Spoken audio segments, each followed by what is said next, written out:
एक व्यक्ति सामाजिक बुराइयों और कुरीतियों से लड़ने के लिए एक हत्या की साजिश तैयार करता है और उसमें वह बचता हुआ नज़र आता है, कामयाब होता हुआ नज़र आ रहा था।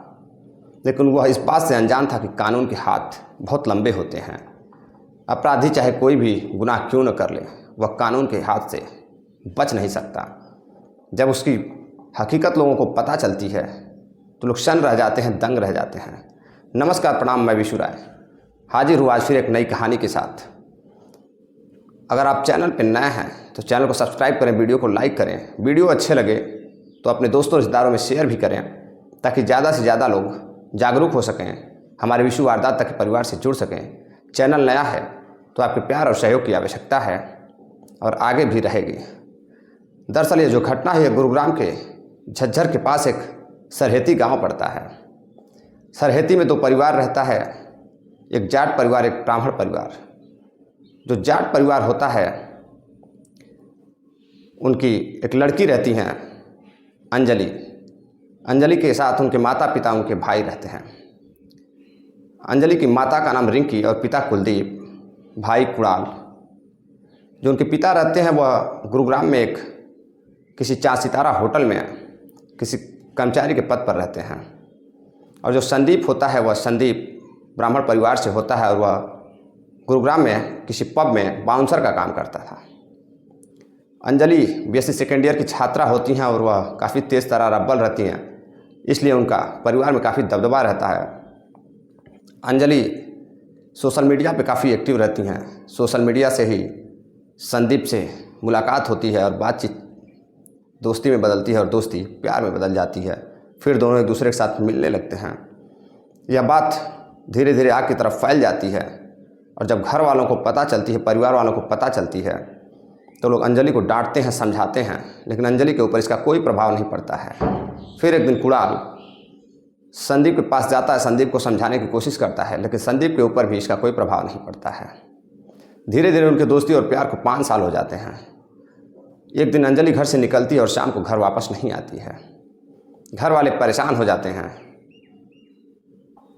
सोचने लगते हैं कि आखिर अंजलि गई और अभी घर आई नहीं तो आखिर गई कहाँ। सुबह की गई अंजलि अभी तक वापस नहीं आई।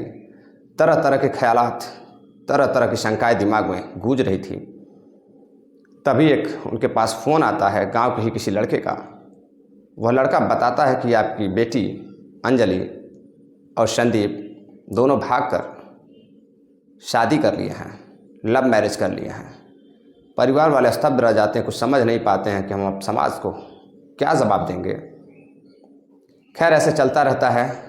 संदीप और अंजलि की प्रेम कहानी आगे बढ़ती है और वह गुरुग्राम में एक जगह होती है, सेक्टर 102 रॉफ अलियास करके एक कंपार्टमेंट होता है जिसमें वह रहते हैं, फ्लैट होता है। काफ़ी अच्छी उनकी ज़िंदगी चल रही होती है। कुछ दिनों बाद कुणाल अपने बहन से मिलने जाता है या देखने जाता है कि वो खुश है या नहीं। सारी बुराइयों को, सामाजिक कुरीतियों को तोड़ते हुए कुणाल पहुंचते हैं और अपनी बहन से मिलते हैं। बहन देख बहुत खुश होती है। कुणाल कहते हैं कि मेरी भी इसी शहर में जॉब लग गई है। जो उनकी पत्नी होती है वह वहीं गुरुग्राम में एक कॉल सेंटर में काम करती हैं। उनको एक फ़्लैट चाहिए। अंजलि कहती है ऊपर एक फ़्लैट खाली है, उसी में आकर रहो, तुम काफ़ी अच्छा लगेगा, कोई भी ज़रूरत होगी तो मुझे बता देना। कुणाल ऊपर वाले फ्लैट में रहने लगता है अपनी पत्नी के साथ। संदीप एक दिन अपने बहन से मिलने के लिए जाते हैं और अपने पत्नी अंजलि को बताते हैं कि मैं अपने बहन के घर जा रहा हूँ मिलने के लिए, एक त्यौहार है तो कुछ मिठाइयाँ और कुछ फल लेके जाऊँगा। कुछ पैसे लेते हैं और सामान खरीदते हैं और चले जाते हैं। उस दिन अंजलि घर पे अकेली रहती हैं। तभी कुछ लोग एक आल्टो कार से आते हैं और अंजलि के रूम में जाते हैं। अंजलि उनको देखकर बहुत खुश होती है, कहती है आप लोग, मुझे उम्मीद नहीं थी कि आप लोग भी आएंगे। अंजलि चाय बना कर लेकर आती है, चाय पीते हैं। वह तीनों व्यक्ति, जिसमें एक महिला भी रहती है और 2 व्यक्ति रहते हैं, यानी कि 2 आदमी रहते हैं। जो एक महिला और एक आदमी होता है वह अंजलि को पकड़ लेता है, महिला सर पकड़ती है और जो व्यक्ति होता है वह पैर पकड़ता है और जो तीसरा व्यक्ति होता है अंजलि का गला दबाकर हत्या कर देता है और लाश को एक बोरे में भरकर आल्टो में रखता है और वहाँ से फरार हो जाता है। कॉलोनी में फ्लैट में किसी को इस बात की जानकारी नहीं होती है। जब शाम को संदीप घर लौटता है तो देखता है अंजलि गायब है। वह सन्न रह जाता है, सोचने पे मजबूर हो जाता है कि अंजलि गई कहाँ। फिर वह पास के एरिया पुलिस चौकी के पास जाता है और वहाँ सारी बात पुलिस चौकी इंचार्ज को बताता है। पुलिस चौकी इंचार्ज तुरंत छानबीन करना शुरू करते हैं, लेकिन कुछ भी पता नहीं चलता है। तो पुनः संदीप को बुलाते हैं और कहते हैं कि आपकी किसी से दुश्मनी थी। तो उसने, जो संदीप होता है, वह बताता है कि नहीं, मेरी किसी से कोई दुश्मनी नहीं थी, मैं कई सालों से यहाँ अकेले रहता था। बीच में मेरा साला कुणाल आकर रहता था, उससे भी काफ़ी अच्छे संबंध बन गए थे। तो जब वो पूछता है कि क्या आप लोग अपनी शादी के बारे में आप बताएंगे, तो वह बताता है कि मेरी शादी लव मैरिज हुई थी, मैं ब्राह्मण परिवार से हूँ और मेरी पत्नी जाट परिवार से है। तो पुलिस छानबीन करती है और फिर जो लड़की के पिता होते हैं और जो उनकी माता होती है, उनका जो भाई होता है, उनको बुलाया जाता है। उनसे जब पूछताछ होती है तो वह बताते हैं कि हमने ही लड़की की हत्या की है। यह बात सुनकर संदीप चक्कर खाकर गिर जाते हैं और जो वहाँ पुलिस होती है वह सन्न रह जाती है कि एक माँ बाप और एक भाई अपनी ही बिटिया का कत्ल कैसे कर सकते हैं, वो भी इतना दर्दनाक तरीके से। उनकी रूह तक नहीं कांपी, उनकी आंख में आंसू तक नहीं आए। पुलिस पूछती है कि कत्ल करने के बाद लाश का तुमने क्या किया। तो अब बताते हैं कि लाश को हमने जला दिया है ताकि उसका पोस्टमार्टम ना हो सके और मेरे खिलाफ कोई सबूत न मिल पाए।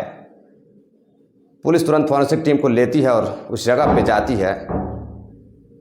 वो जो जगह होती है वह उसी लड़की का गांव होता है। गांव के जंगल के पास में लाश को जलाया गया होता है। यह देखकर लोग सन्न रह जाते हैं। सोचने पे वहाँ के लोग मजबूर हो जाते हैं कि एक माँ बाप हत्या करके अपनी लड़की की और उसी गांव में लेकर आते हैं और वहीं जलाते हैं। लड़की की लाश राख में बदल चुकी होती है। फॉरेंसिक टीम राख को इकट्ठा करती है और जांच के लिए भेज देती है। तीनों से जब बेरहम तरीके से पूछताछ होती है, हत्या करने के पीछे तुम्हारा क्या रीज़न था, हत्या तुमने क्यों की, तो माँ बाप और भाई बताते हैं यह एक ब्राह्मण लड़के से प्यार करती थी और लाख मना करने के बावजूद भी घर से भाग गई और समाज में हमारी काफ़ी बदनामी हुई जिसको हम झेल नहीं पाए, मान सम्मान हमारा चला गया। तभी पुलिस बोलती है कि क्या इससे तुम्हारा मान सम्मान वापस आ जाएगा, तुमने अपनी ही बेटी की हत्या कर दी, तुमने अपने ही बहन की हत्या कर दी, हत्या करने से क्या तुम्हारा मान सम्मान वापस आ जाएगा। पुलिस तीनों को अरेस्ट करती है, गिरफ्तार करती है और जेल भेज देती है और उनके खिलाफ और भी सीसीटीवी फुटेज और बहुत सारे तरीक़ों से सबूत इकट्ठा करने की कोशिश कर रही है ताकि उन्हें कड़ी से कड़ी सज़ा मिल सके। सोचने वाली, हैरान करने वाली बात यह है कि एक माता पिता जो एक छोटी सी बच्ची को 9 साल तक माता अपने पेट में पालती है, लालन पोषण करती है और उस बेटी की मात्र 1 सेकंड में हत्या कर देती है। माता पिता अपने बच्चों के लिए, अपने संतान के लिए अपना सब कुछ त्याग देते हैं, पूरा जीवन त्याग देते हैं और बच्चों की खुशियों और भलाइयों के लिए लगे रहते हैं। उनकी मर्जी से की हुई शादी माँ बाप को पसंद नहीं आती है, रास नहीं आती है और वो अपनी बच्ची की हत्या कर देते हैं। सामाजिक बुराइयां, सामाजिक मान सम्मान के चलते उन्होंने ऐसा कदम उठाया। ऑनर किलिंग का यह जो घटना है काफ़ी दर्दनाक है। खैर, पुलिस आगे भी जांच कर रही है। यह कहानी सुनाने का उद्देश्य हमारा किसी को परेशान करना नहीं है, किसी के दिलों के साथ खिलवाड़ करना नहीं है।